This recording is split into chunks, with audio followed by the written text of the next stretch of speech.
Scary stuff. Governor Rick Scott warning Floridians to get out while they still can.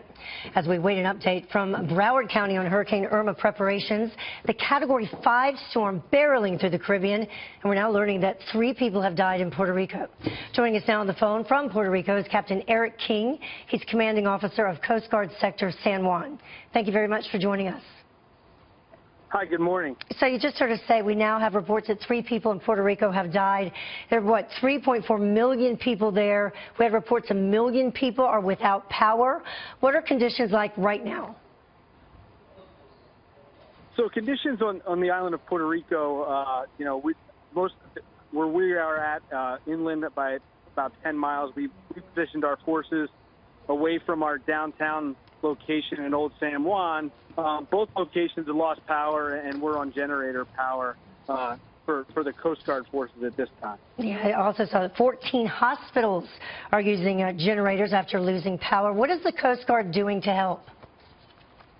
So the Coast Guard's role is obviously, focused on the maritime perspective. I mean, we're linked in, aligned with the Emergency Operations Center and the Puerto Rico Emergency Management Authority.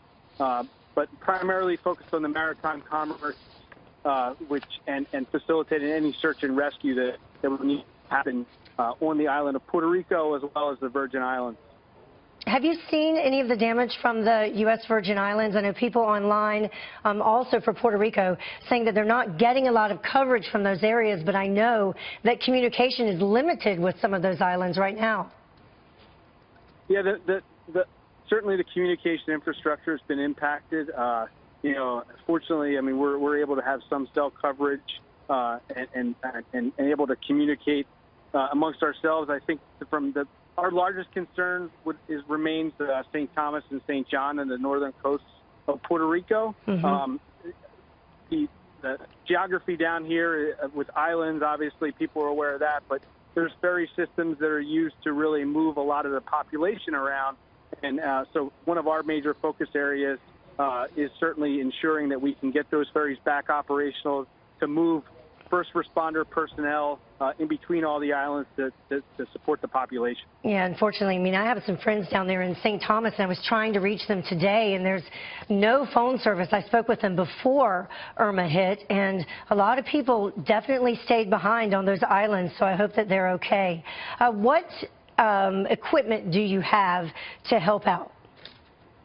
So the Coast Guard at this point, we've got 4 helicopters in the air, 1 860 and 3 865 helicopters flying, so supporting search and rescue as well as doing overall damage assessments. Additionally, we had 7 cutters sortie from San Juan and go down to Curacao. They're going to be coming back along with a medium endurance cutter to support the relief effort. And within San Juan, our small boats are getting back in the water now, so we have 3 small boats, a 45 response boat, as well as 3 other craft in the water looking at aids navigation and doing assessment to get maritime commerce back as soon as possible. Yeah, and even though the hurricane has passed directly over these areas at this point, the danger far from over. Thank you very much for joining us, Captain King. Appreciate it.